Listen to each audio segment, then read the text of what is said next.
humans hate making decisions. We're doing just fine. If you're going to be successful, if you're going to become a better man, you got to take care of yourself. You know, that thing called life calls, and you've got to do something about it. A bottle of wine, again. There are times when you just think, fuck it, I just want to quit. Got to learn to do the exact opposite. Starting today. What is conversion rate optimization? It's kind of an obsession with testing. Start small, think big. So that's it. Thank you and good night. This has been Take Traction. You're welcome. Have I got to speak now? Ladies and gentlemen, boys and girls, welcome back to another episode of the Take Traction Show. This week, our main feature, should you go all in on one business, or should you have multiple businesses?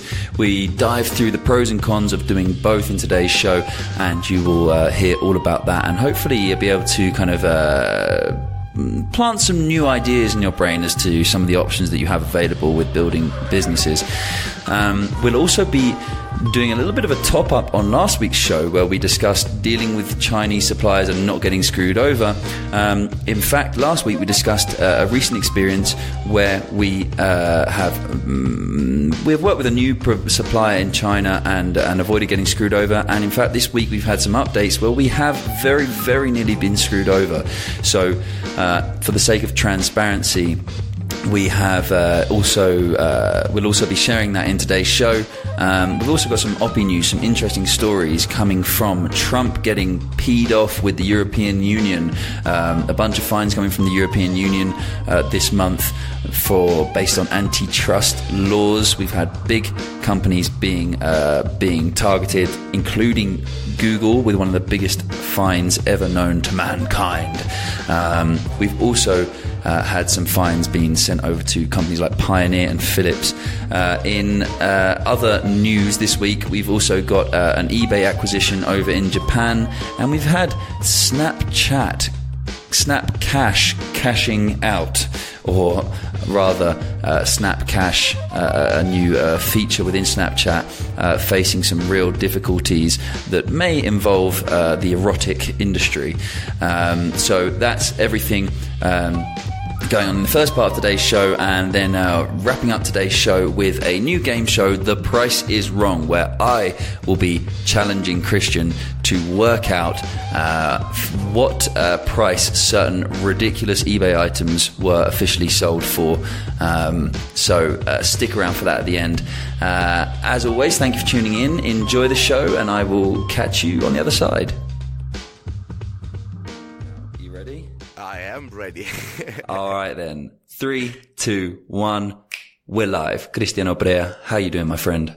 All good, Charlito. All good. It's really hot in here. I'm in the capital of Romania, and it's really hot. Really hot. Yeah, it's like 35 degrees Celsius. And it's so weird to hear. Like, I keep hearing about how in the UK at the moment, they're apparently in hospitals. Patients and staff have been like passing out and getting really sick because it's so hot, and the nurses or people that work at the hospitals have been allowed to wear their own clothes to work because the uniforms are too hot and stuff. And it's really weird because I'm here in Mexico, and it's the first time that I've been in summer and not had to suffer with heat at some point. Like, even in the UK, it's not normally hot all summer, but you still have like 2 weeks where you'll get a real heat wave where it'll be like 33 degrees or 32 degrees or something. And that kind of happens in all countries, even cold countries where it gets really cold and it snows in the winter. Yeah. But in Mexico City, it's just weird. You just don't really, it doesn't really get cold in the winter and it doesn't get hot in the summer. It's just kind of stable. That's ideal, isn't it? I'm really, really enjoying it, honestly, because I fucking hate I don't mind the cold in the winter so much, but I just hate the extreme heat in the summer. Like, I love spring and I love spring and autumn. But I can't stand it when it's over 30 degrees all day. It just pisses me off. I'm done. Like, here it gets to it'll probably get to about 28 or 30 degrees. But that'll be for maybe 5 hours in the day, and then it will get cold again. It will get chilly at night, and you'll have to put a jumper on or something. And I like that because you have that kind of variety. You don't have constant heat all the time, which just destroys you. No matter day or night. Yeah. I know the feeling. It's really annoying. Have you seen Sweden and all those fires in Sweden, Greece? I heard yesterday, Greece is like fucked. It's normal. Like, well, no, but apparently they're fucked up right now. Like, people's like houses are being engulfed by flames. Yeah, like, apparently it's really bad. Really bad. Did it open now? Greece. A lot of people died. They've been caught up on a freaking highway or a road or something, and a lot of cars burst into flames. It's a mess out there. Europe. Shit, I'm looking on the BBC right now. Like, entire towns are gone. Oh my God. Yeah, this is getting really, really bad. Like, it's not like a countryside fire, forest fire. These are fires in the frickin' cities. Like, yeah. Greek Defense Minister Panos Kamenos, I'm sure I pronounced that wrong, has told the BBC illegal construction contributed to one of the country's worst ever wildfire disasters. They're saying it's like one of the world's worst wildfire disasters in the last few decades or something. Oh my God. This is really bad. He said, yeah, you left us alone. Yeah, not looking good. Right.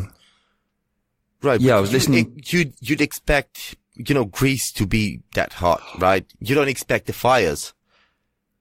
Oh my God. I'm sorry. I'm watching a video. That is insane. You expect it to be hot, but you don't expect the fires. Yeah. I've seen a wildfire once, when I lived in the south of Spain in Andalusia. It was actually before I moved there. It was about a week before I moved there, or a few weeks before I moved there. I was there on holiday, which subsequently caused me to move there. And we got down there and we went to a polo match, actually. We went to a polo club, and in the background behind the polo field, like the pitch, there was this massive forest fire going on. And they had about 3 or 4 planes just coming over the top, chucking down water every 2 minutes or something. Yeah. But this looks seriously bad. This is like the roads are engulfed in flames. Yeah. But what I was saying was the fact that you would expect, fires in a country like Greece where it's, it's pretty hot. But yeah. Sweden and all the Nordic countries, I mean, that's crazy. Right. I didn't know there'd been anything going on in Sweden, to be honest. Shit, it's been really bad.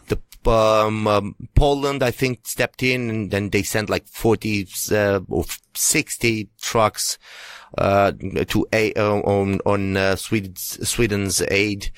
It's really bad out there. Damn, it looks really bad. Anyway, that's Greece, man. That just sucks. Yeah.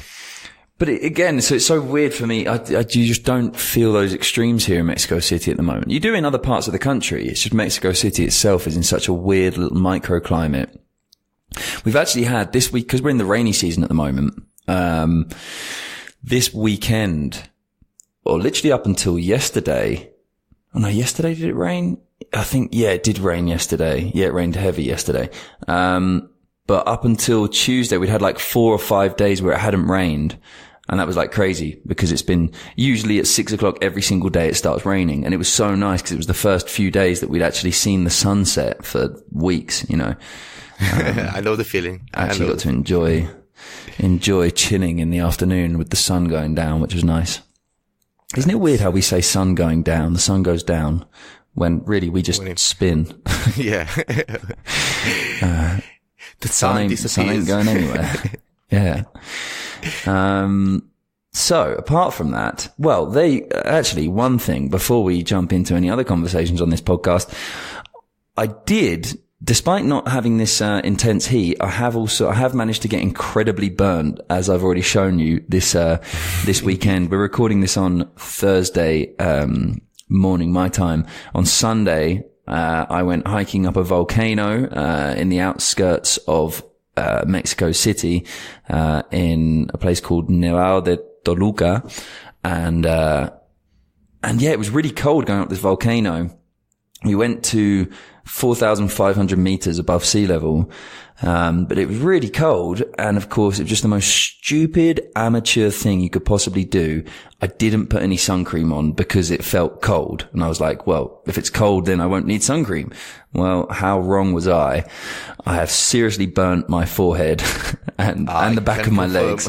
And Christian confirmed, he can see really it right now. I've got like red patches. I look like I've got some kind of skin disease on my face. So yeah, and that's 4 or 5 days after I still have some pretty bad damage to my forehead. But that's, you live and learn, I suppose. What else has been going on? This morning I went to my physiotherapy session. I'm getting a bit tired of that, man. Like, I've done 5 or 6 sessions now, and not 6 sessions actually.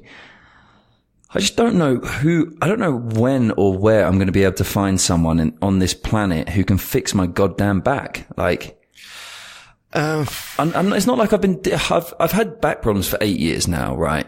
And it's not like, I know people have much worse back problems than me. And they've had back problems for a lot longer. My problem is I'm 26 years old and I've had back problems for 8 years. How the fuck am I going to be when I'm 45, when I'm 55?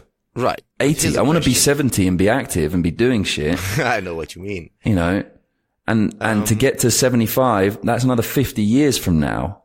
If I've only made it to 26, my back's already bad. How am I going to make it another 50 years without getting a worse back? You know? Well, you get rich really quick and start, being more active and stand on a damn chair. Well, yeah, that's true. I need to stand up. I'm going to stand up. Okay. Actually, no, screw it. But no, I do need to start. I don't know. I've got to do something. I've got to find something. But is it the spine or is it the muscles, the back muscles? What is it? You tell me. Everyone's got a different freaking opinion. Did you get it x-rayed? No. Well, it's the one thing I've got to do. I've got to go and do it. But I've got to do it through private healthcare, and I can't be asked to spend the money on it, but I've got to go and do it. But the guys that I'm dealing with at the moment, they say there's no way. They think it's all muscular and blah, blah, blah, but then they're not curing the problem. So if it's fucking muscular, then it can be treated. It should have been treated. It should be fairly easy to treat, right? That's the stuff. So who knows? Anyway. So that's my little, lifetime problems at the moment. I'm also drinking fizzy water. I've decided that in order to increase my water intake, I'm going to start drinking fizzy water to try and see if it, helps me, I don't know, drink more, I guess. As if it was like soda or something. I think I can only drink like a glass of water, of fizzy water or, mineral water. 1 glass, that's it. Per day? And I get really bloated and all that stuff. So I don't really drink sodas or mineral water or anything like normal that. Water, you mean? Like still just water? Flat water. That's what I drink. Right, but that's mineral water, isn't it? Yeah. I can't drink mineral water either. That's what I'm saying. I can't drink more than a glass. I thought mineral water was still water, flat water. Right, but the ones with the bubbles, I mean. Right, you mean with gas, yeah. Just with like carbonated water, right, yeah. Carbonated, yeah. Yeah, because I think mineral water is just like still water. Yeah, indeed. They just add the bubbles or it's all natural. No, I mean, if you ask for mineral water, you get flat water. At least in Mexico, Spain and the UK, if you ask for mineral water. In Romania, if you ask mineral water, you'll get the water with bubbles. Oh, really? That's weird. Yeah. Yeah. That's bizarre. Anyway. Should we get started with let's some jump news? into some, what are we going to do? Let's do news first. Yes. Yeah, let's do it. Dun, dun, dun, dun, dun, dun, dun, dun, dun, dun.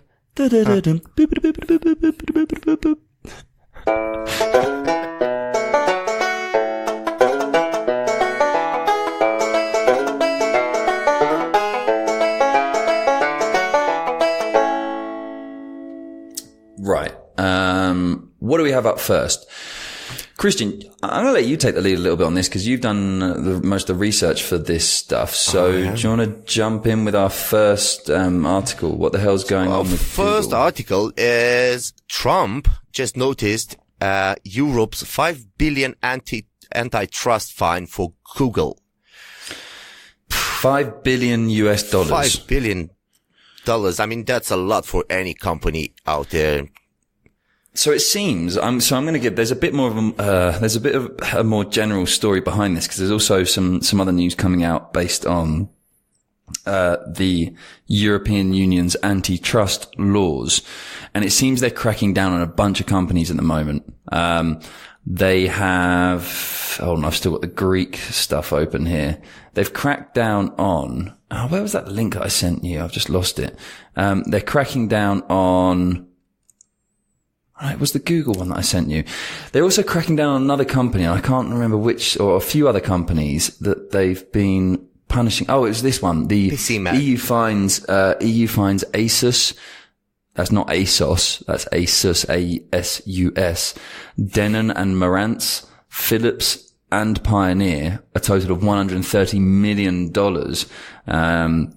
for online price fixing. So basically, they're just cracking down on a bunch of European laws. A lot of these are, American companies or US-based companies, and they're just cracking down on them big time in Europe. So this for Pioneer and Philips and stuff, it's been because they've been price fixing. Now, I thought this was a common thing around the entire world, and I didn't realize that there are any laws against doing it. Basically, where companies sell their products to resellers, such as for a company like Pioneer or Philips, it might be a big, it might be a company like Walmart that they're selling their products to, or it might be a company like in the UK, you'd have Currys or PC World or things like that. And they put a limit on, or a minimum price, on their products. So those companies can't advertise, promote or sell Philips's products or Pioneer's products for less than the amount that those companies have stated, right? Right. And I've always thought that's a great thing, and it's something I would do if I was selling my products to resellers, because it stops them from basically destroying your business. Because what happens is you get if one reseller, so if the average price for your product is, let's say, $35, and one reseller starts to sell it for $25 or runs a promotion to try and sell some of the stock for $20, then the other reseller has to try and compete. So they push down the price to $20 as well. And then the other reseller tries to compete by bringing it down to $18. And then what happens is that both of those resellers end up getting to a point where they can't make money off of the product. So they stop selling the product. They stop buying the product. And it basically puts companies out of business. So I've always thought it's a really important thing to do if you're going to be sharing your products with resellers. Apparently, there's some kind of European Union antitrust law that means that you can't do that in Europe, which I'm really surprised. It's EU competition rules. So it's like fair competition, basically. It's just pure capitalism, basically.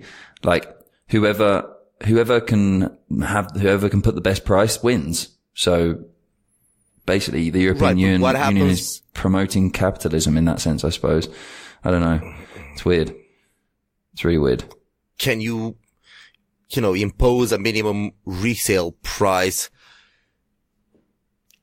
that doesn't go below your price? I mean, if you're trying to sell your products, wouldn't you want to get a minimum resale price? What if people want to get you out of business and they just sell your products at a lower price, even though they're losing money? Well, exactly. Yeah. And so drop your prices. There you go. Your competition could buy your own products, could buy a shitload of your own products, and then screw you over by putting all your products on offer. That's stupid. Yeah. And we're talking here, Philips have been fined 29.8 million euros, right? So this is actually euros. I think all of this, oh no, not the whole lot. No, it was $130 million total, but now we're switching to euros. So Philips is fined 29.8 million euros.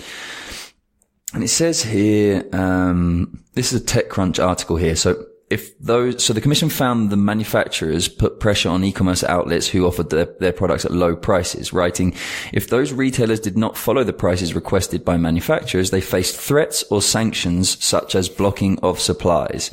Many by the way, which that seems completely reasonable to me, but I don't, anyway, this is the European Union.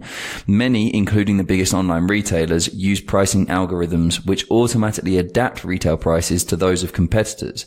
In this way, the pricing restrictions imposed on low pricing online retailers the pricing restrictions imposed on low pricing online retailers typically had a broader impact on overall online prices for the respective consumer electronics products. It just sounds stupid to me, this. I really don't get it. Targeting US companies? I think so. That's what the EU does. I think this is all off the back of the new GDPR release. I think they're just trying to crack down and say, don't fuck with the European Union, basically. I guess so. Brexit's gone. I guess Britain's gone or going from the EU. I guess they're trying to impose some kind of authority now, even though the UK's left now. Who knows? But I don't know. They're kind of making enemies, and I don't think it's a good idea, especially now. So that leads us on to the fact that they've made enemies with Donald Trump, who is really kind of not someone you want to make enemies with at the moment, just because he's a little bit unpredictable. So Trump has found out that the European Union has also put a $5 billion antitrust fine on Google. And this one was for basically Google. Again, I don't see the problem with this stuff. I think it's just good business. So Google has built the Android market, right? And you've got the Apple App Store, and then the Android market. And that's pretty much it. That's what all phones run off of. Obviously, Apple don't allow other, phone makers, other phone brands to use their app store, whereas Android does. They actually sold the Android store to other companies to use it on their phones, on their headsets, whatever you call them, before they started building their own phones. And so what they were doing with companies was saying to them, if you want to have access, if you want to use our Android platform on your handset, then you also need to make Google Chrome the default browser for those phones. And apparently that's illegal. I think it's just very clever business. They've built a very desirable platform that other brands want to use on their devices. And rather than just letting them use them, they're letting them use them and then also demanding that they do something else in order to be able to have access to it. I just think it's good business. But, apparently the EU doesn't. Well, to be honest, Google did some murky stuff in the past that I don't agree with. And I'm talking search engines and, you know, it's all a mess and it's all just made for their benefit. They keep fucking with SEO. They keep, trying to make people buy their ads. So this is true. So they keep messing with the results. They keep saying they want to make it fair for everybody, but it's not. I'll tell you that. It has never been. It will never be. Very true. And so the problem here is now that Trump has found out and got pretty pissed off, it seems. So in a tweet, he's said, "I told you so. The European Union just slapped a $5 billion fine on one of our great companies, Google. They truly have taken advantage of the US, but not for long." Now, what does he even mean? I mean, you have to take everything he says with a pinch of salt. But Google is in Ireland right now, isn't it? Well, true, but it's not. I mean, Google has a very big monopoly set up and all of their invoices and things like that come from Ireland, but they have, I mean, they're primarily a US company. But that's where the money goes most of the times. Of course it does. So, is there anything else to say on this? I don't think so. No, I don't think so. It is what it is. Trump, Mr. Trump, as usual, gets angry, gets on Twitter. But we should highlight that $5 billion is the biggest fine. It's a record-breaking fine, I believe. I'm not sure under. I guess it is. Like under what? I don't know if that's like ever in the history of fines or whether it's with the EU or what it is, but we've got here a record-breaking fine, $5 billion. That is insane. That's an insane amount of money. Yeah. Yeah. Screw that. Anyway, moving on. Let's head on to eBay now. Christian, back over to you. eBay. Let me open this one. All right. eBay paid $573 million to buy Japanese e-commerce platform QOO10 Filing Reveals. Filing, yeah. Filing. No, it's a filing. filed report. Yeah. Of course. eBay. Yeah, so basically, there's not really much need to spend much time on this, but basically it seems like eBay is failing left, right and center. They failed trying to enter into Chinese market. They've had some success in Korea. They're obviously a long way behind Amazon in the US and in the UK. But they're still trying to grow. And so they have purchased a Japanese sales platform for $573 million. I guess trying to see if they can break into the Japanese market now, whether they'll rebrand it and essentially launch eBay off the back of the platform, or whether they'll continue using the I don't know how you say that, QOO10 platform. Who knows? But yeah, it's interesting because they also gave up when Walmart acquired, I think it was like 70% of, Flipkart in India earlier on this year. eBay actually had to give up their share of, Flipkart in order to do that. So they've pulled out of, India. They've pulled out of China. And now they're going with Korea and now moving into Japan. So, perhaps it's an opportunity for new markets in Japan for people to make some cash off of. Who knows? But who knows? Keep your eyes open.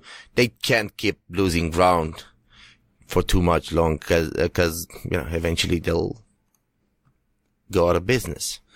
Here's an interesting thing. So Amazon and eBay used to be neck and neck years ago, right? In the US. Yeah. But apparently eBay accounts for just 6.6% of online transactions in the US compared to 49.1% of online transactions from Amazon.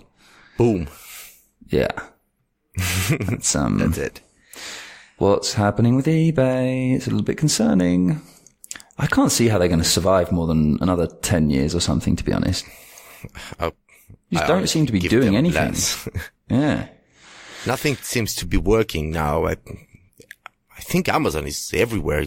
They just kill it. They're killing it.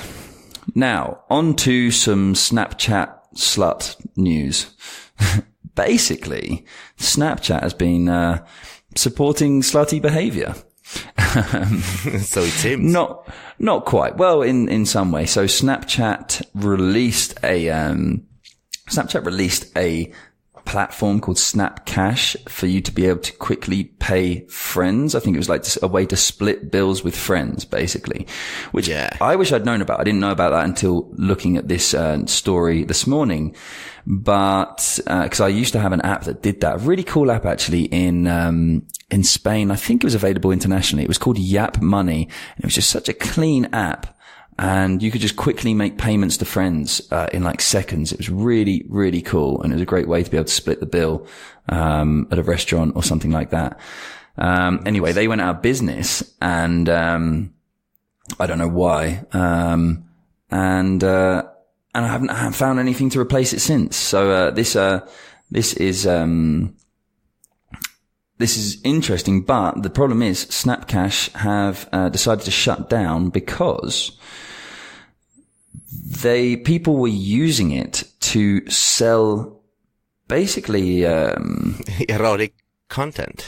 Like erotic content. Yeah, basically like to sell, images of themselves and videos of themselves over Snapchat. So people could pay, young girls, I suppose, money through Snapchat, and then those girls or guys would send, videos and pictures to those people.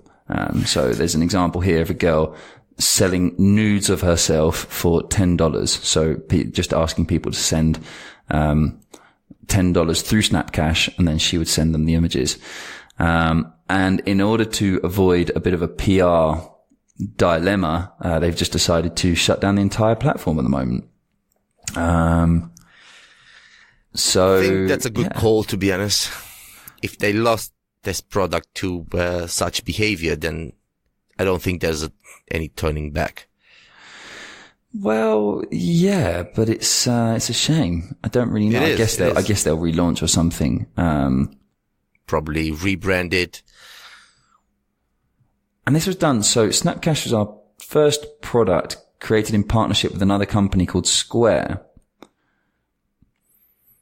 We're thankful. This is a release from a spokesperson at TechCrunch saying, we're thankful for all the Snapchatters who use Snapcash for the last 4 years and for Square's partnership.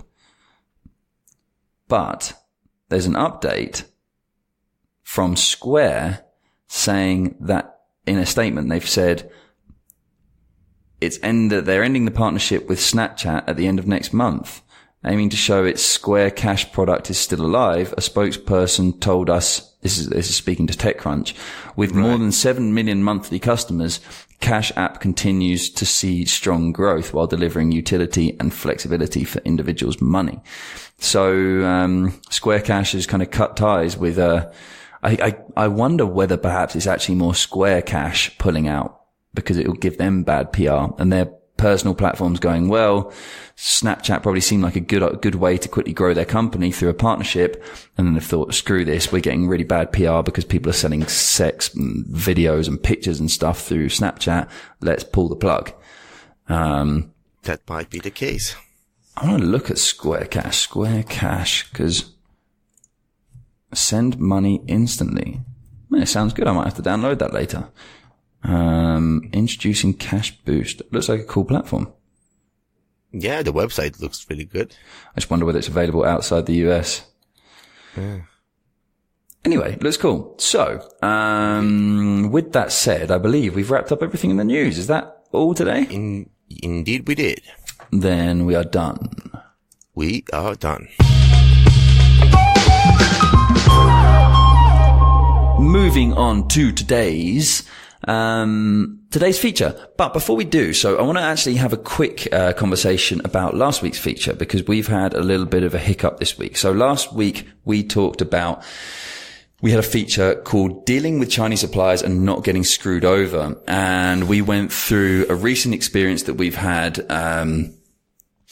with sourcing new products and finding a supplier in China, a factory in China, and just going through the entire process and making sure that we didn't get screwed over and basically shipping those products to the US. So last week we went through all of that, all the things that we learned through this experience. So while it was all kind of fresh in our minds, but we've had a hiccup right at the end, this week, and it's been a bit of a shock. And I think, and I think it's really important for us to be transparent about this and kind of highlight our failures as much as our successes in this. So, so this week so this is just a little update on last week's feature before we move into the next thing. After this, we'll be going on to, should you go all in on one business, or should you have multiple businesses, as you've probably already seen in the title of this podcast. But for now, let's have a little update on last week's feature. This week, so last week our products were supposed to be on the way to the US already. Actually, when we recorded the podcast, our products were already supposed to be on the way to our Amazon fulfillment center in Dallas, Texas. So Tuesday this week, I decided to check out the tracking number and find out where these products were and when the expected arrival date would be. They were supposed to arrive within 10 days. So having been sent out roughly Tuesday last week or something like that, I was thinking they might arrive by the end of this week, or at least at the beginning of next week. What then happened was, this was with UPS actually. The freight forwarding company that we were using in China was using UPS. And so I checked out the tracking number for UPS and found that it said that UPS hadn't received the products yet. So I called UPS and they confirmed that they had not yet received the products from the freight forwarder. So this got a little bit concerning. I obviously instantly sent a message to the freight forwarder to see what was going on. We've been having some poor communication with them. It's a shame. I mean, this company, you can check them out. ChinaFreight.com, ChinaFreight.com, FREIGHT. And the website looks really legitimate. These guys just looked really, really legit. They had a really solid, nice looking website. They were the first to reply to us. They seemed like such a quick, responsive and informative company through their first couple of emails. But then once we started kind of confirming that we were going to do business with them, the communication just kind of disappeared. And every time in an email we would ask them questions, they'd never reply. They'd never answer the questions. They'd reply, but just with like a one-line answer and never give us the answers that we were looking for. Remember the time we asked for the payment details? We not just one time. We asked them like 4 or 5 times. I kept asking them, can you give us the payment details? Not just the payment details, but the terms, because this is the first time that we've used a freight forwarding company. We didn't know how it really works. So we wanted to kind of hint that they should give us information on when they expect the payment to be made and all this kind of stuff. Basically, we didn't think that they would ever do any work without receiving some kind of payment first. So when our supplier after we'd done our inspection, he was waiting for the final payment, the final 50% of the payment from us, before releasing our products for shipping. One day I wrote to him, this was a couple of weeks ago, and said, hey, have you received the payment yet? And he said, yes, we received it already, and your freight forwarding company has already come round and collected the products. And so this was the first sign to me that something was really, or it wasn't the first sign, but this was the first thing that really concerned me, because I suddenly thought, shit, we've got a company. So we know about the supplier. We've researched them quite a lot. We've been speaking with them for ages before we've ever made a payment. We first made a payment for a sample to see how things went, so we know that they're legitimate and things. You know, you just had a bit more experience and time to really build some trust with them. Suddenly, this company that we've had a few emails with, nothing more, has got hold of our products and we haven't paid them anything. So they are now in complete control of everything.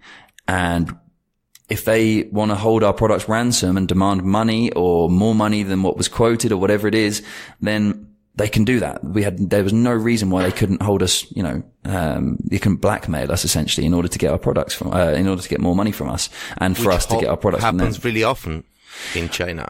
I guess so, yeah. So that was concerning. And then the next thing was that they raised the quote for shipping.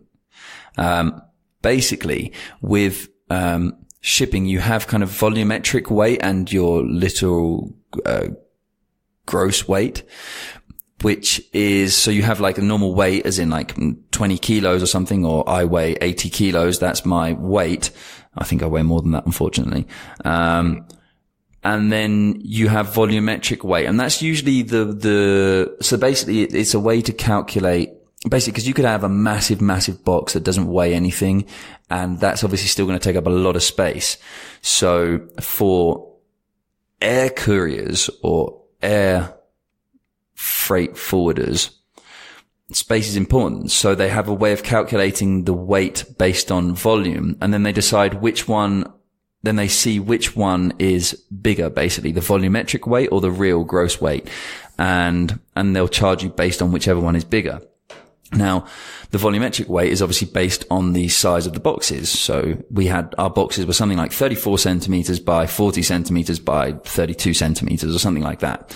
And we had that first confirmed by our supplier, the measurements, and then our inspection company measured them for us as well. And it varied very slightly, as in it went down by like 0.5 centimeter or something, because they used decimal points. And they even sent photos.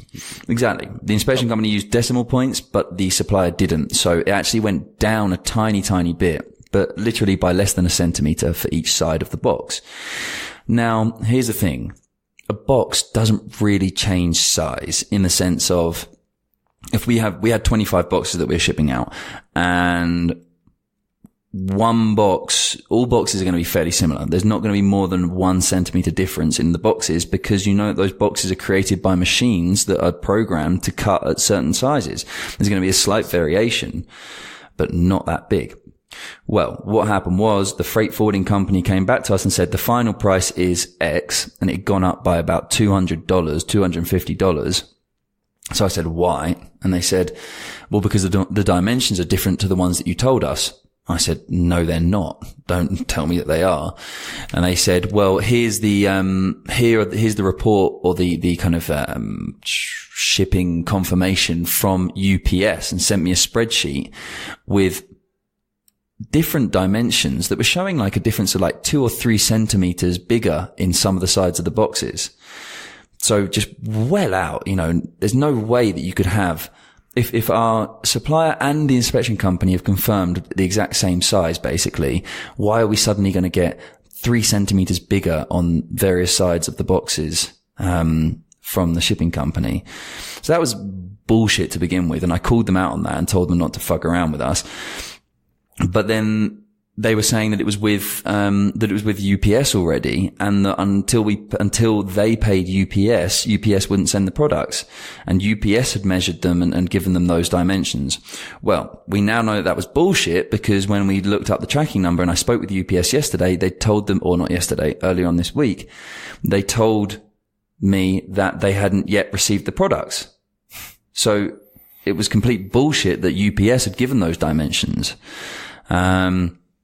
So, of course, earlier this week, when I then discover that we have, that our products aren't in the tracking system for UPS, I kind of freaked out a little bit. And I got on the phone with Christian very quickly, and we started going through stuff, and we started looking online. And if we searched China freight online or something like that, and in 2 seconds, the entire page, first page of Google. Almost the entire page was full of results saying scam it's alerts, a scam, fraud alerts, scam.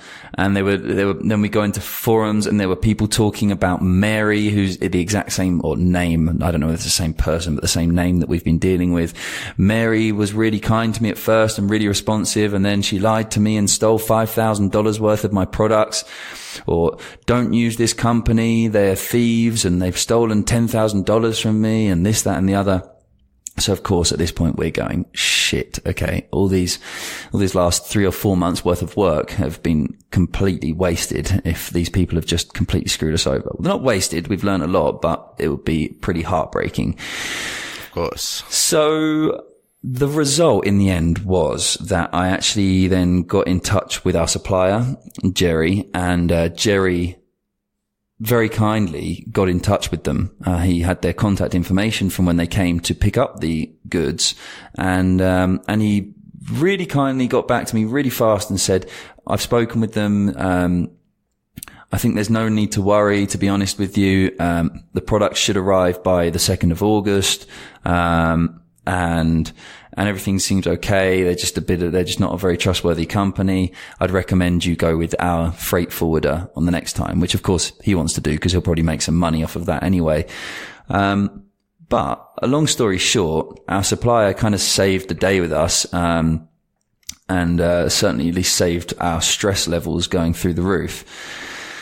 And, I think that just really highlights the value of having a really great relationship with your supplier, having good trust with your supplier, and having someone that essentially is looking out for you on the other end. Obviously, our supplier, Jerry, really wants us to come back and order more products from him. He wants us to make loads of money so that we keep coming back and making more purchases, which is the kind of relationship we want. Because there are other suppliers who just want quick wins. They want to quickly sell something, and they know you'll never come back, or they think you'll never come back. So they're willing to screw you over or whatever it takes to get some money from you.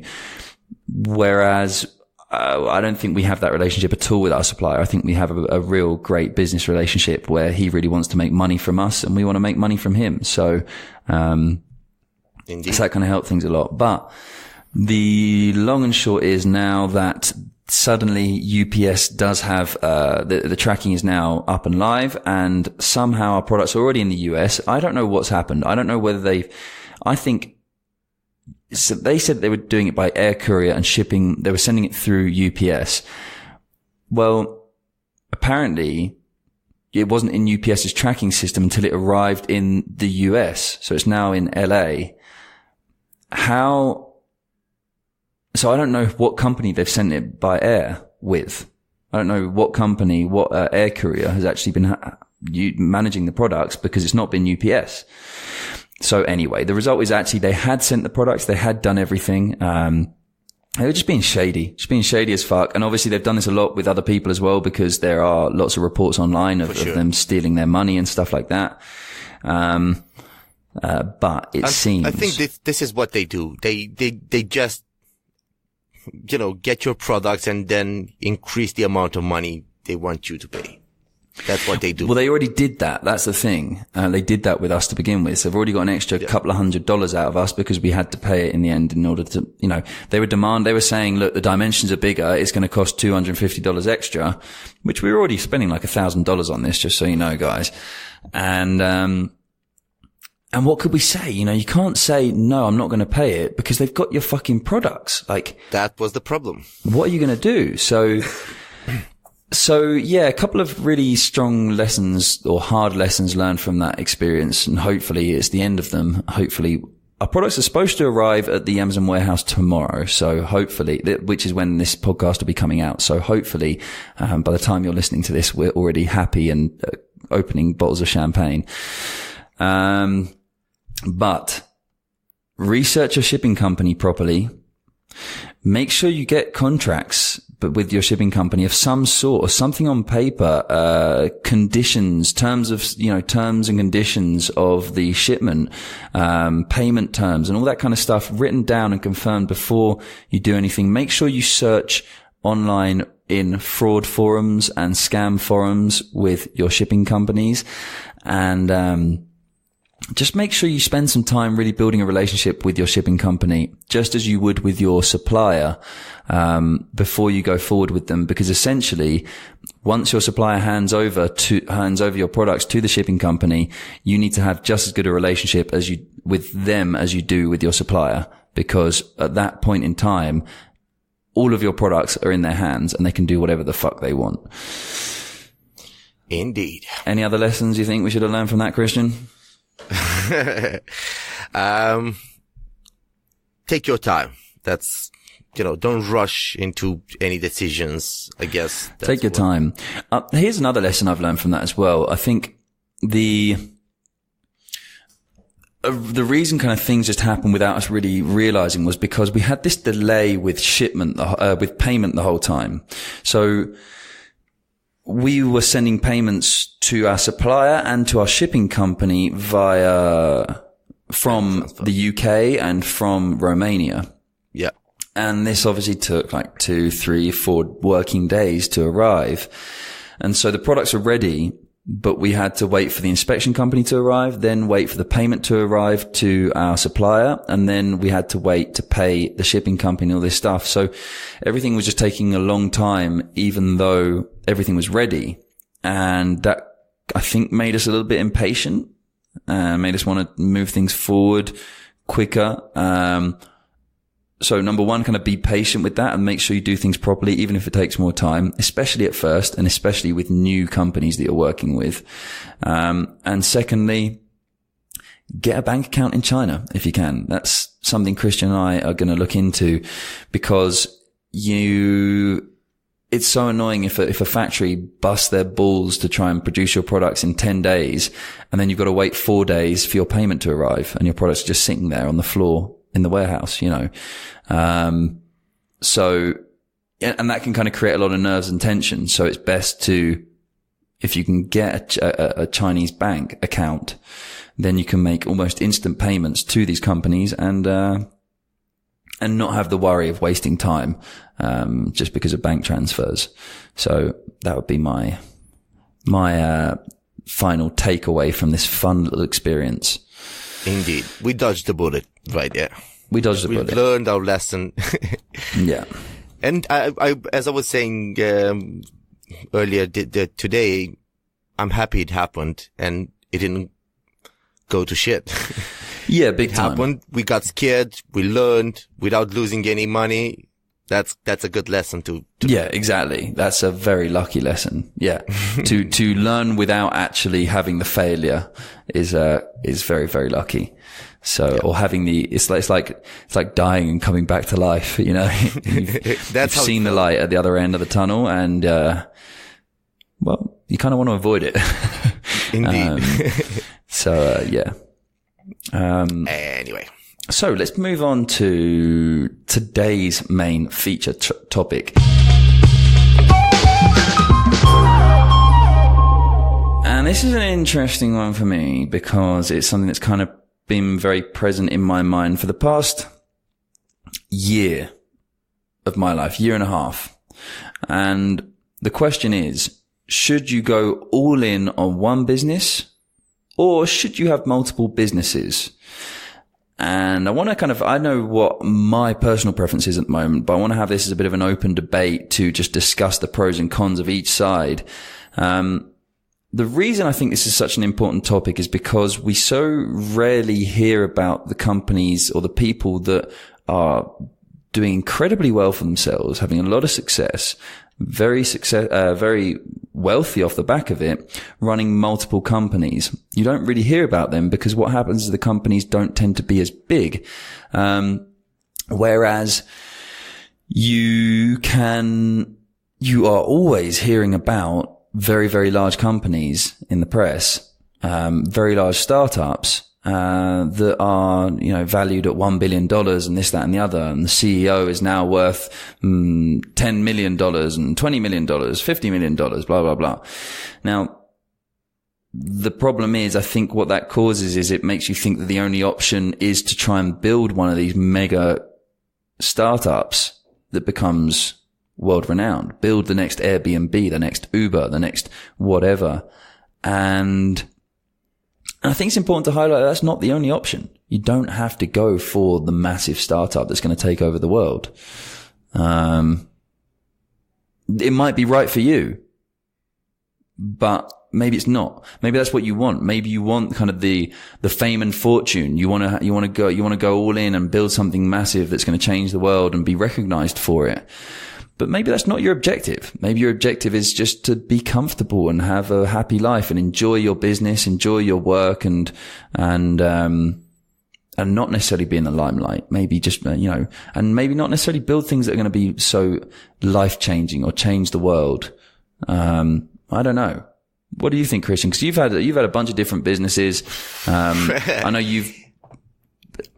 what's your mindset on this right now? If you could, let's say you had the opportunity right now someone said that here's a startup idea and it's 100% going to work, right? It's fail proof. It's going to work, but you're going to have to work your ass off for the next 5 years. You're going to have to work like crazy. And after 5 years, you're going to have the next Uber. You're going to have the next Airbnb.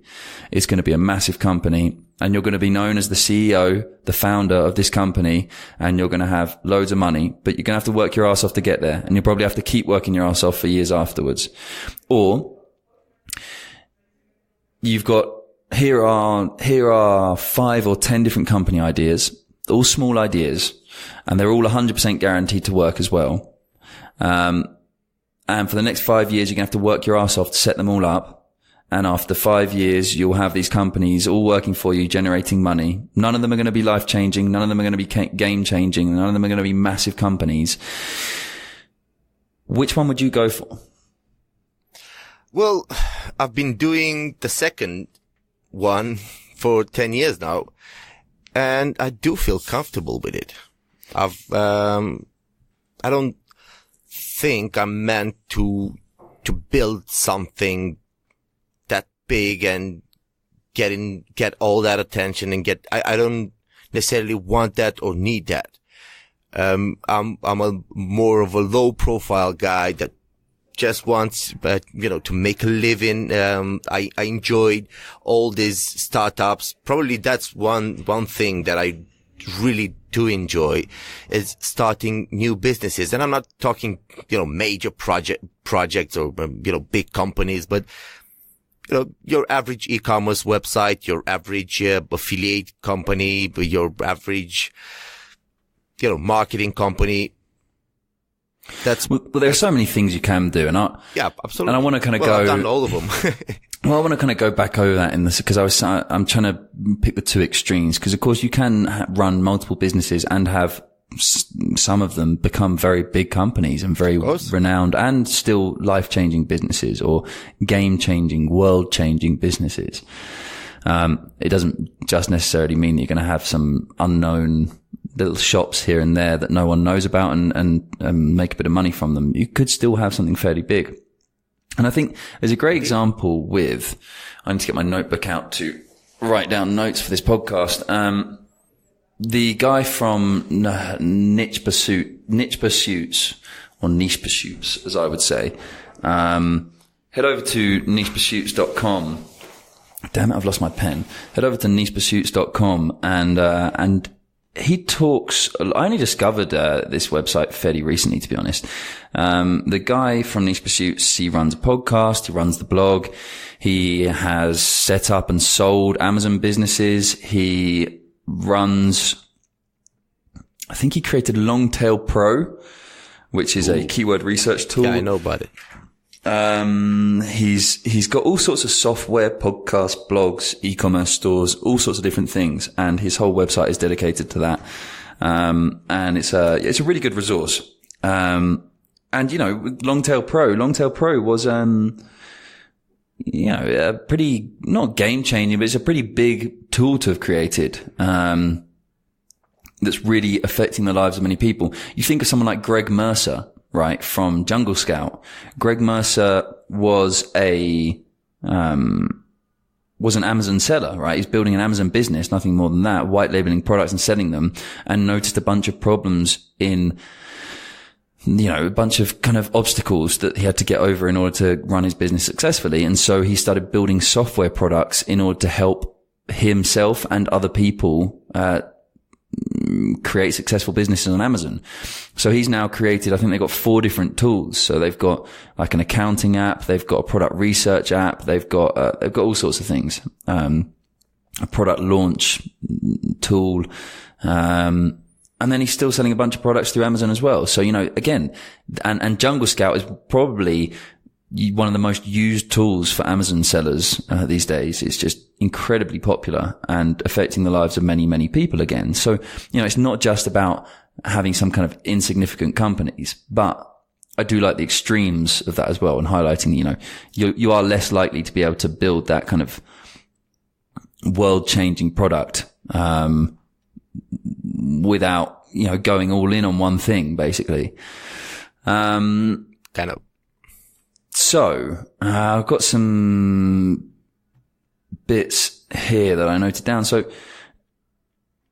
essentially I want to focus on the fact that with building up multiple companies, and the reason multiple companies appeals to me so much is that you're essentially diversifying your portfolio, you're diversifying your income, and you're spreading your risk. And to me, that's all work is about. I'm not the kind of person that thinks, work is life or life is work. And all I want to do is work and grow things that people will be proud, that I'll be proud of. And people will say, oh, what an amazing guy. And I'll be a legend. I'll leave a legacy and things. For me, work is a means to an end. Work is a means to be comfortable and enjoy doing what the work I do in order to achieve that as well. So, for me, it's about, being happy and not having it being some kind of slave job, something that I just feel like I have to do every day just so I can put bread on the table, something I can enjoy. But at the same time, also, just to get me to a point in life where I'm comfortable and maintain that. And that's what work is for me.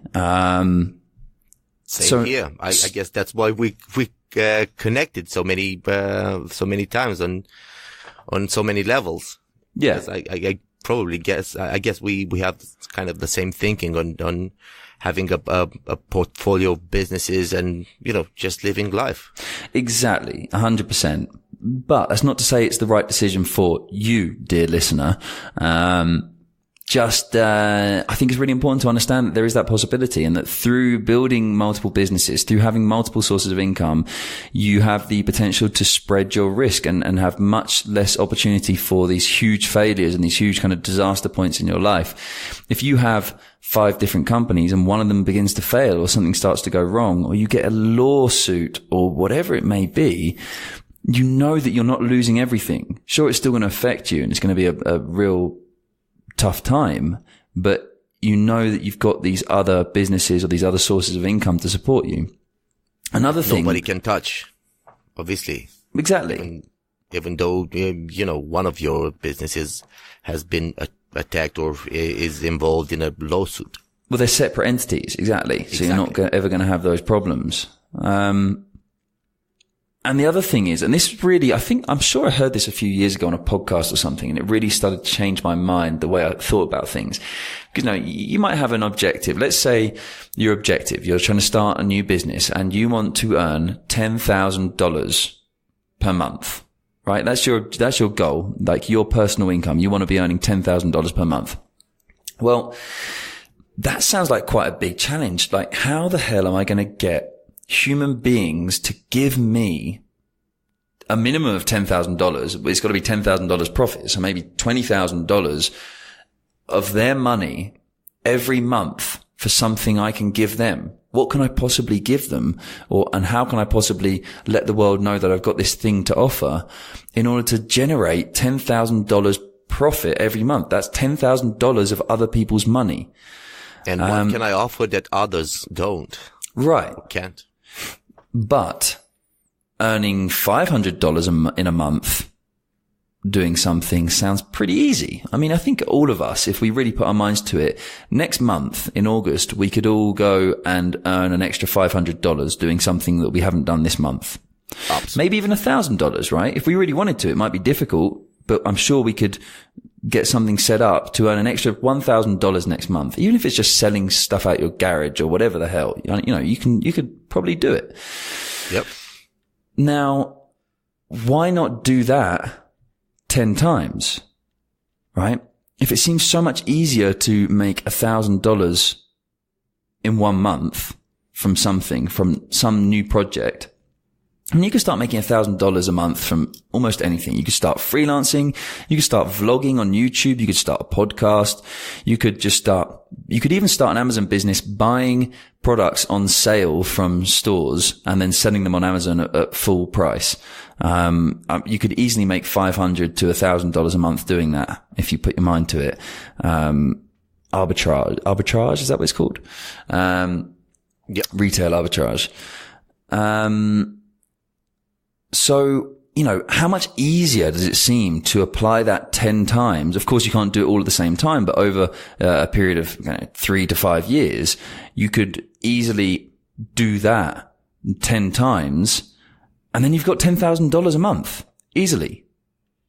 To me, when I heard someone kind of discussing this concept, to me, it just rang so many bells in my head and just made a lot more sense to me personally to be able to do that. Number one, spread my risk. Number two, it just seems so much more accessible or easy to achieve, to be able to earn lots, to be able to earn less money from multiple sources.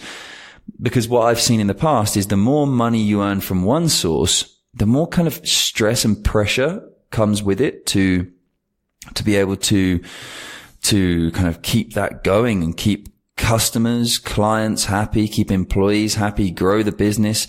And the whole time, as that kind of income grows and grows every month, you're getting more and more concerned that any day someone could just come and take it all away from you, because all it takes is for one little thing to go wrong in that company and the whole thing disappears. Indeed. We've seen so many companies going down. We've actually seen a lot of companies go down. After a recession. Yeah. are you willing to put all your eggs into just one basket? This is the thing. This is the big question. That's stressful. But on the other hand, there are a lot of pros to having just one business and going all in on it. So I want to go through some of those here. I've got some things noted down. So with just running one business, to begin with, it's going to give you much greater potential to make something magnificent, right? Something that could change people's lives in some way. Having one business and you going all in on it and working 5 to 7 days a week for 5 years on one thing gives it a much greater opportunity to be able to go further and evolve and become something that can really make a difference in the world. And if that's your objective, then that's amazing that you have the opportunity to do that by going all in on this one thing. You've also got the potential, I think, to earn a lot more money. Potentially creating a multi-million or multi-billion dollar business if you go all in. It's going to be very difficult for you to create the next Airbnb if you're running 4 other businesses at the same time, right? Right. So if your goal is to build a massive multinational company, then it might be a little bit tricky. It might be something, if that's your goal, then you're going to have to go all in on it, I think.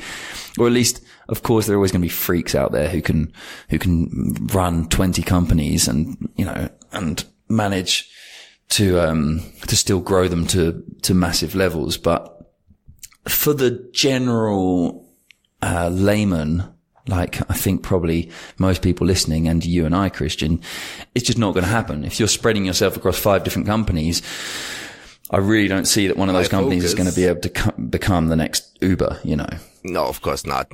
When your focus is on 5 companies instead of just one, then, you'll do the major things or the most important things for each of these businesses, but you won't be 100% involved. Exactly. Yeah. That's the only problem. I do like, the idea of having just one major business. I've actually tried it. It didn't work. So probably that's why I went with the safer bet and, went for multiple businesses or, diversity in my portfolio. Yeah, exactly. And it is, when you use diversity, it kind of sounds, or diversified portfolio, it sounds like you're talking about investments. The truth is you are talking about investments. These are massive investments. The companies you build are the biggest, they're the biggest investments you'll ever make, because not only are you putting money into them, but you're dedicating your time and your life to them. They're massive investments. Yep. So you should think about them. In my mind, you should think about them like a portfolio, like a regular kind of, stock and bond investment. And the same goes, that's why I apply that as well to house buying. This is why I think house buying is so freaking crazy. I'm not talking about I know your situation, Christian, is a little bit different. We can talk about that if it needs be, but so in the UK, for example, people are so obsessed with buying a house. It's like everyone's goal in life is to get on the property ladder as young as possible. Because once you're on the property ladder, you'll buy a house. 2 years later, you'll sell it for more, and then you'll buy another one, a bigger one, sell that for more, and you'll just go up and up and up throughout your life. Sure, that's maybe true for most cases, obviously depending on the way recessions fall and things like that. But in what world or in what other market would you borrow over 300, 400, 500,000 pounds from a bank to put the entire amount into one investment? One investment. Like if you did that in a stock, if you took out a $500,000 loan to invest it all in Apple, you'd be fucking crazy. Yep. Right? And the bank wouldn't give it to you either as well. That's the weird thing, right? Yet why do the banks give you so much money to buy a house? And why do people buy houses for such large amounts of money? It's just... Well, it's obvious why the bank would give you a loan for buying a house, because they could, take your house if you don't pay. But I do agree. What's up with people spending, loaning so much money for a house? I wouldn't do it. I've never done it. Everything I did in my life, I paid cash. If I wanted a car, I paid it in cash. I don't like loans. I've never been a fan of loans. I don't blame or judge anyone that does it. I'm just not the person to do it. I can't have a debt to anyone. It is weird, right? If someone, let's talk about something that's quite hot in the market at the moment. Obviously, cryptocurrencies, right? If someone went and took out a loan from the bank, even if it was just $2,000, so that they could invest that money into cryptocurrencies, you'd think that you would class that person in your mind as a bit of a gambler, as someone who's really taking a lot of risks, and you go, oh, that's pretty reckless. Who's going to go and take out a loan to invest it in something where there's no guaranteed return? Well, that's just with $2,000 and $3,000. Why do we do it for such large amounts of money with properties? It's just weird. I don't know. I really don't know. It scares me. In Romania, there are a lot of people that, buy their first house through a special program with the banks, and they owe that bank money for the next 30 mortgage. 30 years. I can't live with that. I can't live with knowing that I have to pay at the end of each month. I have to pay an amount of money that might increase or decrease or whatever. My dad's just paid off his mortgage last year, I think, maybe the year before. That's at 50. He was maybe 56. That's a lot of years of your life living pretty stressed, and having to make those payments every month. And there are so many ways that people can justify it. Well, if you're spending rent, then, you're just throwing that money away and all these other things. And they're true as well, but they're just kind of, to me, they just seem to be these weak justifications for doing something that really, if you isolate it and study it and look at it as it is absolutely ludicrous. It's insane. But these justifications make it so much better. Well, no, it's just crazy to be spending £1,000 a month on rent because then you spend it and it just disappears. Well, I don't think so. I think you're more crazy to go and take out a £500,000 loan from the bank and go and put it all in one asset. I think that's crazy. Anyway, we're going off topic. Indeed. Nonetheless, that is my kind of outlook on building businesses as well. And I think that, this is for me, I think that it's a much more secure and exciting way to build business or to generate your income. And I'll come on to that in a moment. So let's go through some more pros and cons. Just so people, our listeners know what you meant by it, the fact that it doesn't affect me. Guys, I want to build a house. Yeah. Right. So that's what you meant, right? I am building a house, but the land I bought, I've never borrowed any money, and I will never do it. When I get the money, I will build the house. Obviously, the house is way cheaper to build in Romania than the UK. It'll probably cost me between 80k to 100k. But you're talking about something completely different. You're talking about using your own money to purchase a piece of land as an asset and then build on that land over years. Take your time to build a property with your own money, not with borrowed money. Exactly. And it's still a lot of money, and it's still quite a lot of risk. But because you're doing it with your own money, it's very, very similar to building a business, what you're doing. Indeed. If you're going to build a business, you might want to have $20,000 to get started, and you invest the money and you might lose it. There's a risk, but there's also, because you're investing your own money and you're putting all your time into it and you're building the business yourself, there's much higher potential for a large reward, bigger risk, bigger reward. Whereas with there's not actually a bigger risk. I wouldn't even call it a bigger risk. It's less risk because you're investing time rather than investing borrowed money. And So in your case, you've purchased the land, you're going to build the house over time. To me, I see that as almost one extra company to your portfolio of companies, if you know what I mean, or to your portfolio of investments.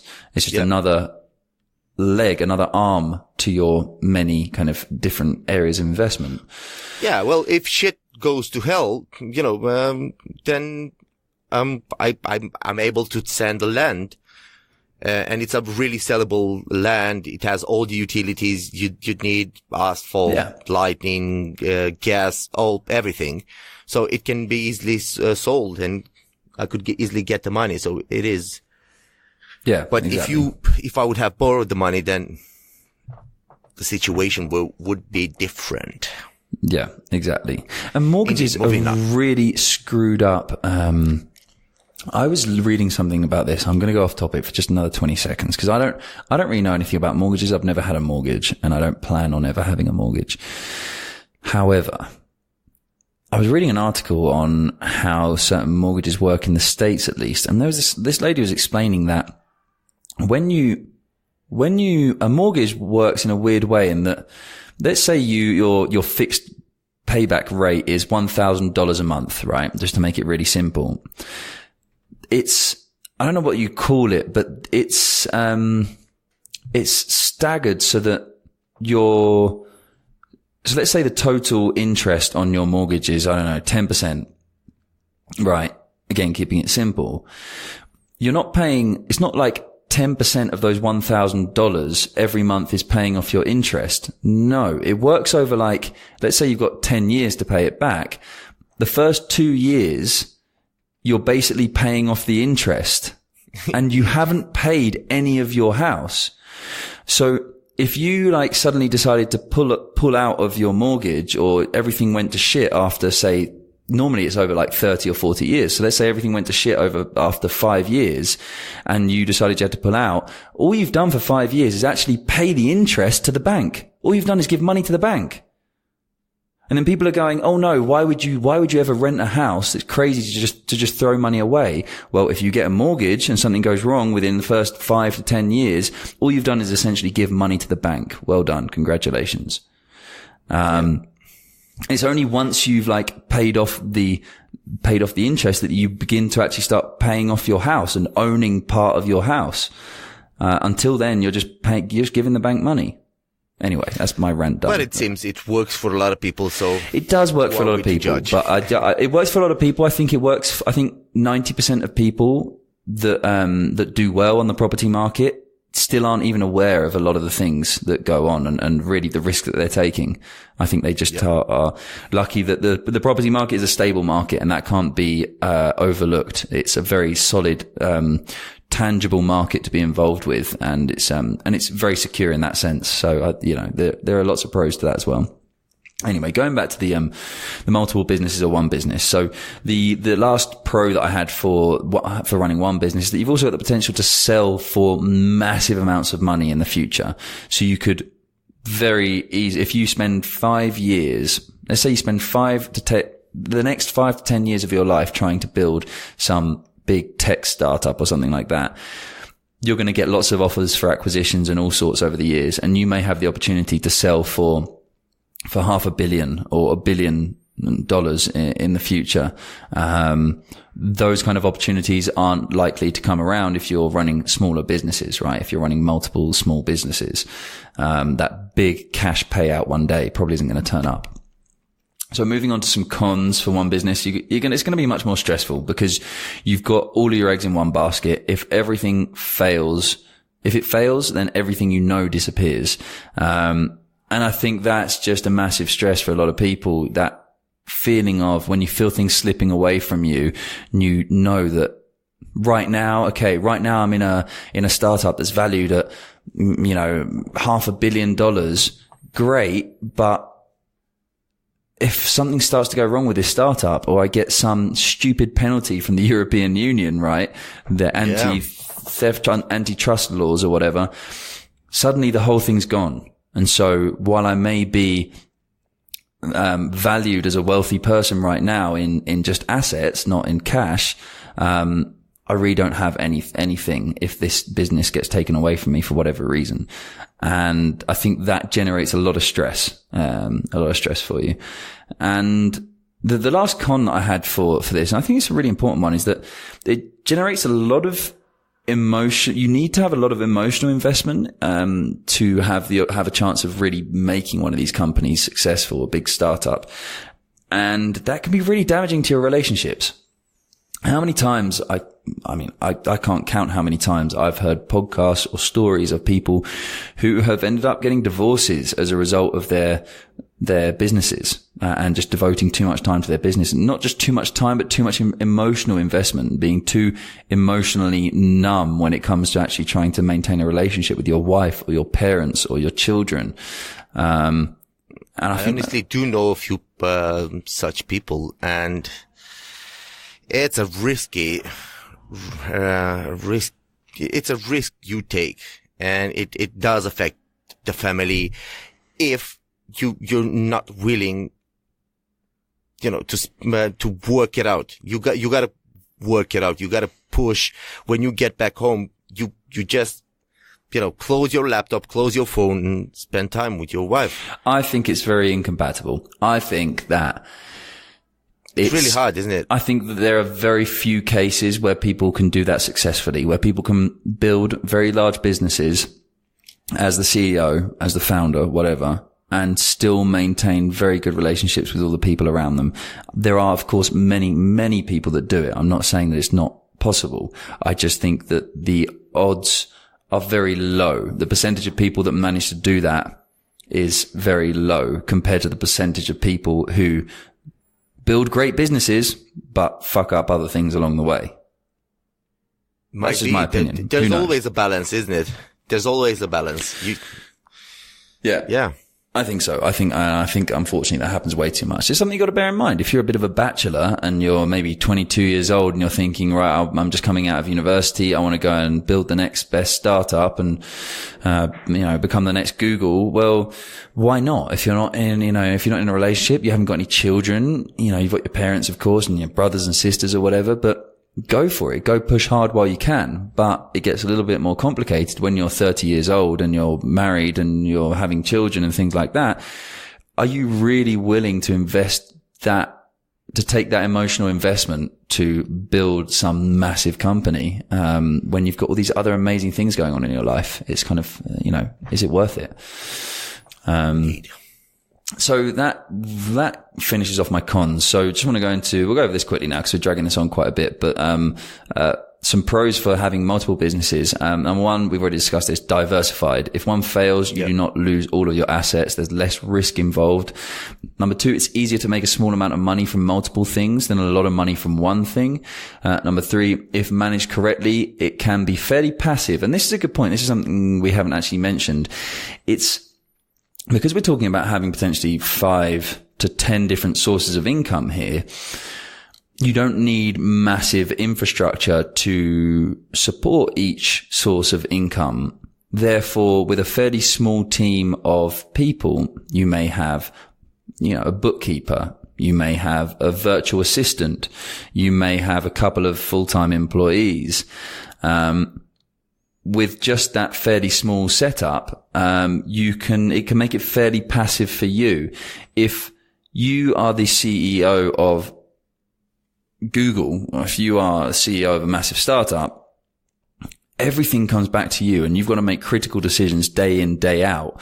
Whereas with a smaller company, you can put people in charge of making those decisions because they're not there's not as much risk involved with making a decision, right? So you can say, and I've heard this before, it's quite, who discussed it? I think it was Tim Ferriss who first mentioned it's basically saying to your team, if you have, let's say a couple of people working for you remotely, one based in the US and one based in the Philippines, and they're managing a lot of stuff. But every time there's a problem with customer support or you need to make a refund or something like that, they come to you and say, look, this customer wants a refund for $100. Can we do it?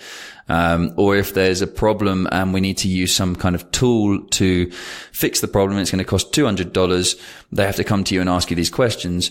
Well, what Tim Ferriss suggested, I think it was in the 4-Hour Work Week, but it might have been something following that, was basically saying to your team that if the problem could be solved for less than $100 or $200 or $300, then give them permission to be able to make those decisions themselves. Because if the worst case scenario is that they're going to make the wrong decision and it's only going to cost you $200, then it's better that they make wrong decisions every now and then, but you have the peace of mind of not having to worry about making the decisions yourself all the time. And that can be applied much easier in smaller businesses. It's much more difficult to do that in large companies. So I think that's another real benefit to having multiple businesses that can become fairly passive. And the last pro I've got on multiple businesses is that it's more exciting doing different things. If you get bored easily, this could be a really good reason to set up kind of a diversified portfolio of businesses. I get bored way too easily, and I know it's a problem. Like I have a problem with it, right? I get bored with everything I do in life. That's why I'm always living in different countries and starting new businesses, and I'm up and down all the time. But I know it's a problem, and I'm building my life around that problem, and building things that keep me excited and keep me engaged and enjoying what I'm doing. And for me, that means having multiple businesses, that can keep me excited. So I know that one day, if I have to work on something that bores the hell out of me, it's okay, because the next day I'm going to be working on a different thing and it's going to be exciting. Or even if 1 hour I'm working on something that I'm not enjoying, the next hour I'm going to be working on something exciting. This afternoon I'm going to be editing the podcast, and that really excites me. It's completely different to recording the podcast. I've got some clients to deal with tomorrow morning and talk about some things that are going on with some clients. Christian, you and I have got a meeting tomorrow to work out some final things for our Amazon listing and to source new products from China. Having that kind of diversity in my life, not just in business, but having that kind of diversity keeps me engaged and motivated, I think, to keep doing what I'm doing well on a daily basis. That's the exact same reason I like the multiple business model. Yeah, there you go. I think, and you have to identify whether you are that kind of person or not as well. I'm not the kind of person that I couldn't just build one thing for 10 years. I couldn't, like, the idea of living in one city and spending the next 10 years of my life building a company in that city and it growing and becoming a massive company. Even if you told me, look, if you do that, you'll be guaranteed to have $50 million in the bank after 10 years. I don't think I'd do it. I 100% wouldn't do it. I 100% wouldn't do it. I wouldn't, because to me, I know that would be sacrifice. It wouldn't be like enjoyment. And I'm not going to give up 10 years of my relatively short life to do that. I sound like I'm really bad mouthing that option, and I'm not trying to bad mouth it. I'm just talking about my opinion here. I think it's a fantastic option for many people. I think it's who we are. Yeah. That defines the business model we choose. I think that's the first thing. You identify who you are and what fits best for you. I know a lot of people that would do the same thing for the next 30 years because that's what they like. That's what they enjoy. They don't need challenges. They don't want the diversity. They just want to focus on a single thing, do the same thing for the next 30 years. No problems. Yeah. No, I do. I know so many people like that. So many people. But it's just not me. It's just not me. By the way, that quote is going down. It's who we are that defines the business model we choose. Love that. That's definitely going to be in the show notes. So I'm going to put a tweetable in the show notes there, guys. You'll be able to tweet that, right after listening to this show. So I think that about wraps it up. I think there's so many pros to both sides. And I think, I also think that we've gone on way too long on this topic already, but it's really something you have to consider. And the reason I wanted to talk about this topic is because you need to know that there are both options. It's not all just about building the next Google and becoming the next Jeff Bezos or whatever it is. You have so many options to reach success, financial stability, and emotional happiness without going down that route. So bear it in mind. I think we'll leave it at that.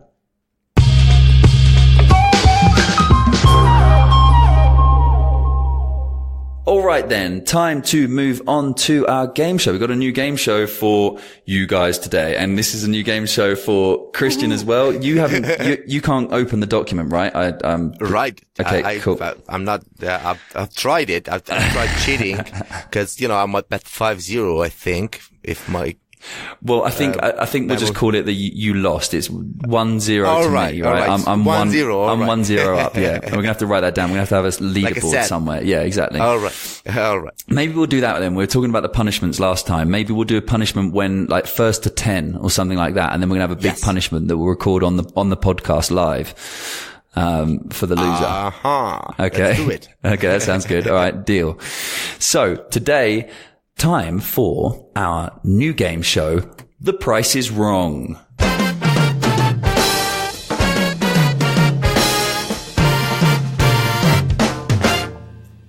All right. So let's jump in here. The Price is Wrong. This is my little take on the Price is Right, of course, as you may have guessed.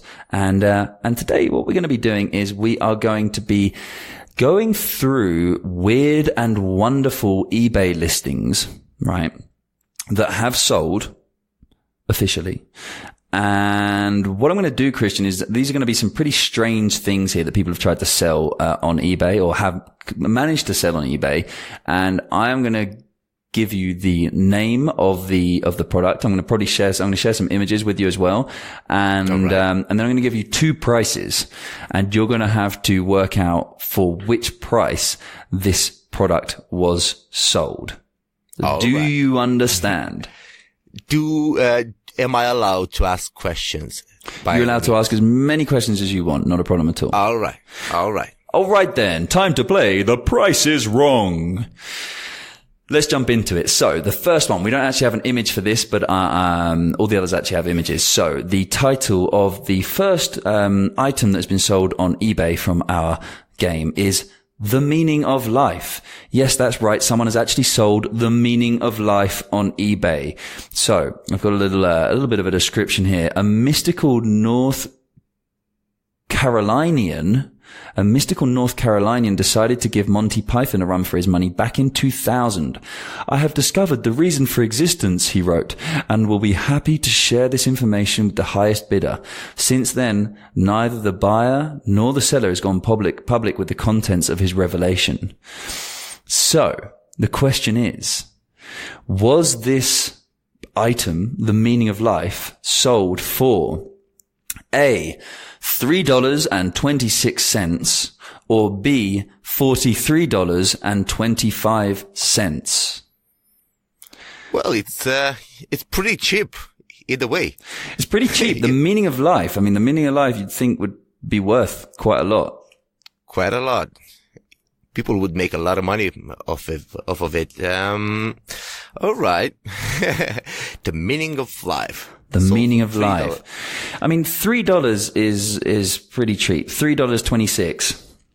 $43.25 is also pretty cheap, but then it's also pretty expensive if you realize that it's just someone scamming you. Or is it? I don't know. Maybe this is someone who truly believed that they understood the meaning of life. Why don't you just write a book and sell the book for like $15 if you know the meaning of life? Right. Right? Yeah, indeed. It's hard even to ask a question. Where would you start? That's probably. the problem. Was it actually sold? It was actually sold. All of these items from this game were actually sold. Yes. I'm going to have to push you for an answer, I'm afraid, Christian. Was the meaning of life sold for $3.26 or $43.25? A or B? I would have to go for the $43 and whatever. 25 cents. Final answer? Final answer. Wrong. I'm afraid the meaning of life was actually sold for $3.26. Yeah. That cheap. I mean, I would expect $40 for the meaning of life. Right. At least, surely. Indeed. And no wonder they've never revealed what was discussed between these two. The actual revelation of the meaning of life. So we have a second question here. Let's move on. This second item that was sold on eBay was actually someone sold ad space on their forehead. Right, ad space on forehead. Andrew Fisher from Omaha, Nebraska, said he would have a non-permanent logo or brand name tattooed on his head for 30 days. He said to the BBC, "The way I see it, I'm selling something I already own. After 30 days, I get it back. The winner will be able to send me a tattoo or have me go to a tattoo parlor and get a temporary ink tattoo on my forehead, and this will be something they choose, a company name or domain name, perhaps their logo." So the question is, was this sold for? And now this was sold, ad space on forehead, from Andrew Fisher. Was it sold for $446, A, or B, $37,375? What's the company that bought this? Bought it. So it was actually purchased by a company called SnoreStop, who SnoreStop have a snoring thing. And so yes, he actually got their logo tattooed on his forehead. Oh, I've got to send you a picture. Let me do this.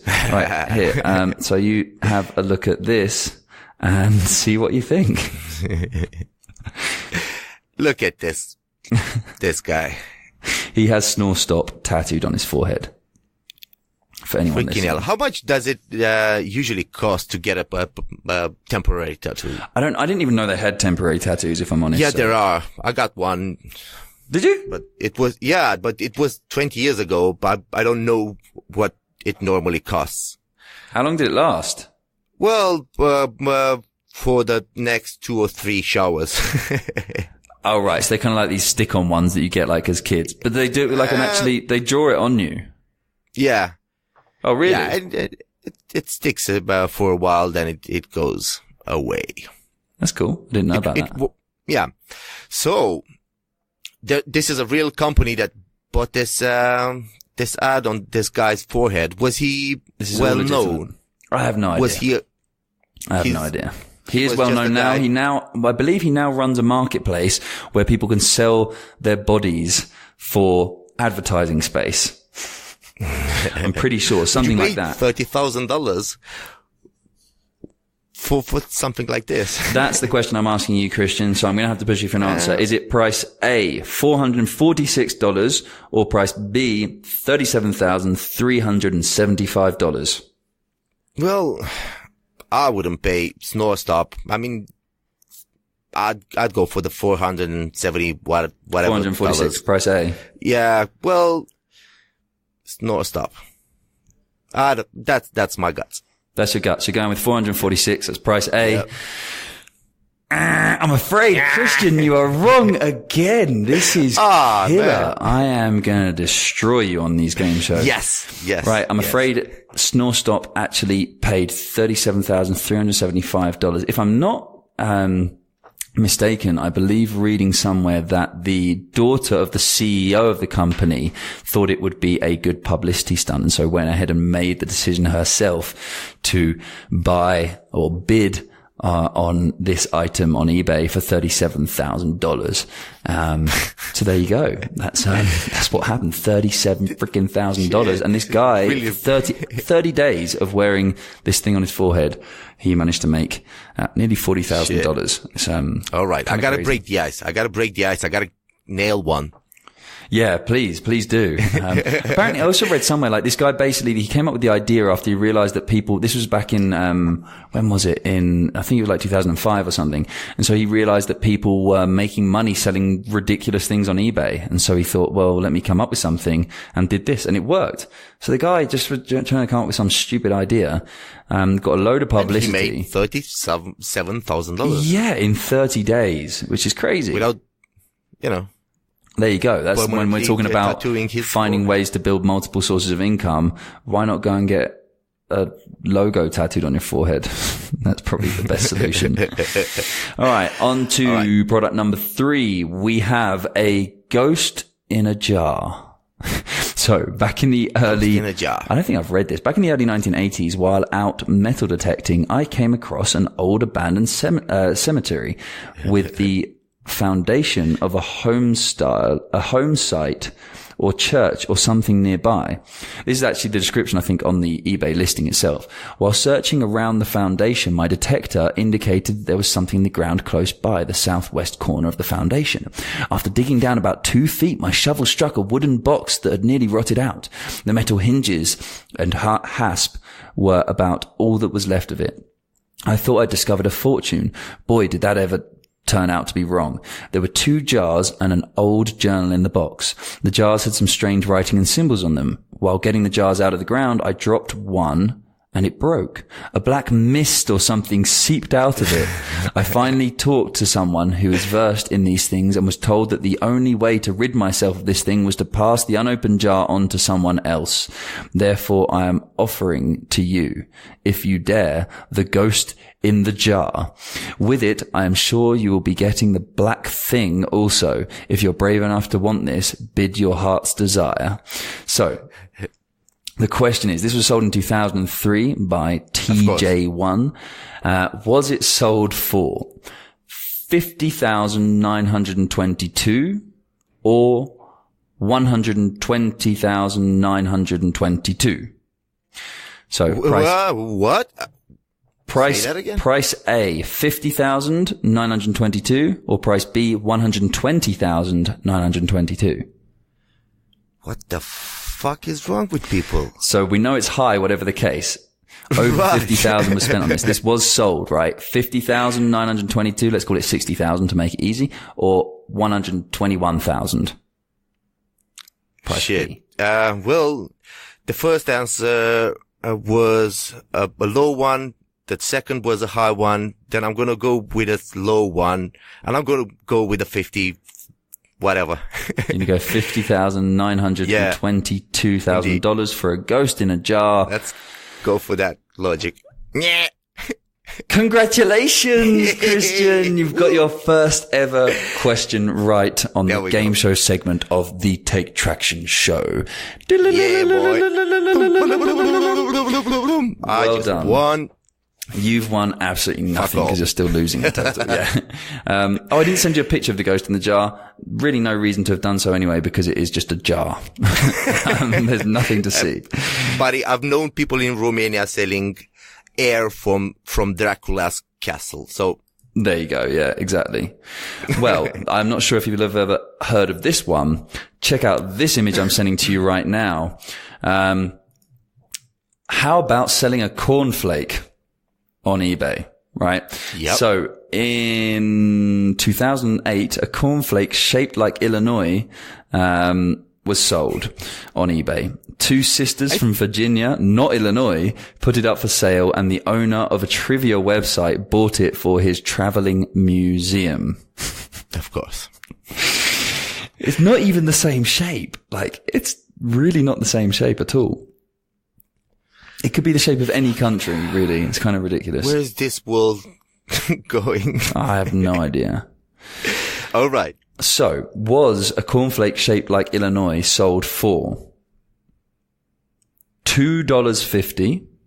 All right. Price A. or $1,000, 350. Price B. Mm-hmm. All right. Any price would be stupid. So, I'm going to go with, what is it? It was price A, 250 or price B, 1,350. Right. I'm trying to figure out the logic here. So first one was low, high, now low. Now it should be a high one. If it does make sense. Is it a high one? I don't know. You can't. This is my poker face. Who the fuck pays $100,000 on a 1,350. 1,000. It's still all right. I'm going to say 1,000. I'm going to try this logic. It's a good looking cornflake. No, it's not. It's nothing. It's shit. And go with 250. I mean, it makes sense. No, I said I will go with the logic of low, high, low, high. So this is a high. This is a high then. And I know you switched the positioning in your document, didn't you? No, not at all. Yes, you did. What do you mean? No. This indeed is a high. This is price B, 1,350. The cornflake was indeed, well done. Congratulations. The cornflake was indeed sold for $1,350 to the owner of a trivia website, bought for his traveling museum. Kind of weird. Congrats. Woo! I got 2 points. You imagine. On to question 7, 4, 5. What are we on? On to question 1, 2, 3, 4, 5. On to question 5. And it should be the last one, right?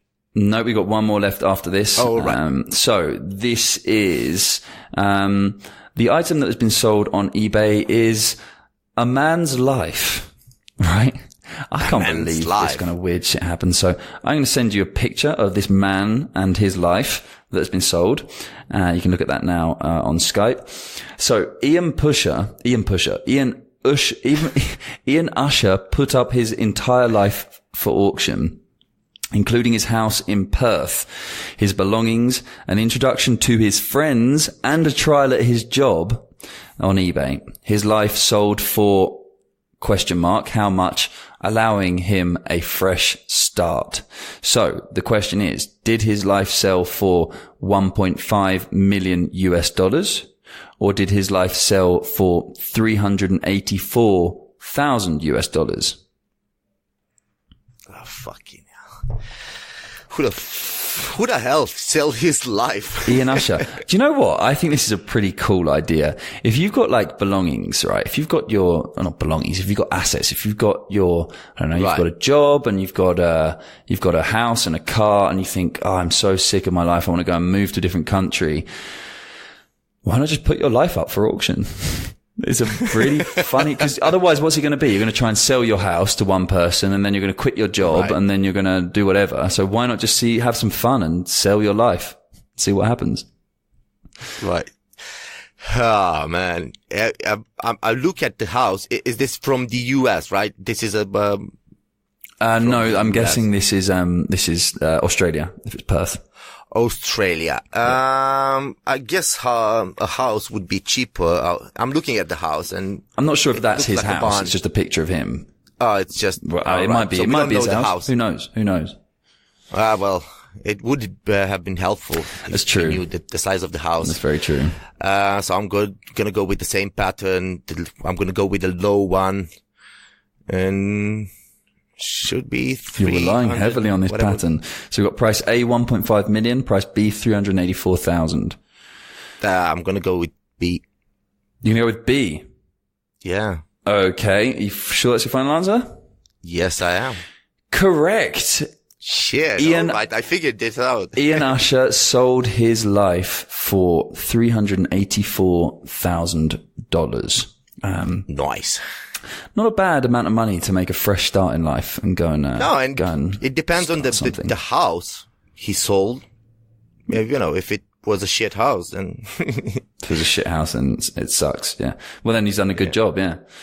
Yeah. Okay. Moving on to our final eBay item for today. This eBay item is the Virgin Mary grilled cheese sandwich. All right. Of course. How do you find these? I mean, how the freaking hell do you find the Virgin Mary's sandwich? Sandwich? You'd be surprised. So this apparently, this is one of the most famous, eBay listings to have ever sold. And this is what the BBC had to say about it at the time. This was a BBC article released, I think, when it was sold in 2005 or something like that. All of these seem to have been done in like the early 2000s. So a decade-old toasted cheese sandwich. So it was actually a decade old before it was sold, right? It was 10 years old. Said to bear an image of the Virgin Mary, has sold on the eBay auction website. An internet casino confirmed it had purchased the sandwich, saying it had become a part of pop culture. GoldenPalace.com says it will take the sandwich on world tour before selling it and donating the money to charity. Diane Dicer from Florida says the sandwich has never gone moldy since she made it 10 years ago. By the time the sandwich auction closed on Monday, the sale had received over 1.7 million hits on the auction website. So the question is, how much was a not moldy but decade-old cheese sandwich with the face of the Virgin Mary on it sold for? Have I sent you the image? Yes, I have. Yes, you did. I've seen it. Was it price A, $6,400, or price B, $28,000? So which one was it? Say that again. Price A, $6,400, or price B, $28,000. I see you're getting quite stressed with this. Christian's got his head in his hands right now, looking quite nervous about this final answer. This is ridiculous. I mean, if you get this, you'll be drawing. If you get this right, you'll have beaten me. Yeah, if you get this right, you'll have beaten me. If you lose, we'll draw. Ah, man. Golden Palace. Right. It was a casino that bought it, actually. It's a casino, so they got good money. I'm going for the big. You're going 28,000 for a grilled cheese sandwich. Yeah. 10-year-old. Publicity stunt. Fucking hell. Final answer? Yeah, fuck it. Ding, ding, ding, ding, ding, ding, ding, ding, ding. Congratulations, Cristiano Brea. You have won today's Price is Wrong. It was indeed sold for $28,000, a grilled cheese sandwich. So I think on that note, what a fantastic way to end the show by saying that really there's nothing stopping you from making a bit of money out there, guys. If someone can sell the meaning of life, advertising space on their forehead, a ghost in a jar, a cornflake shaped like Illinois, his life, a man's very own life, or a 10-year-old grilled cheese sandwich with the face of the Virgin Mary on it, then you too can sell anything if you put your mind to it. And that about wraps up today's show.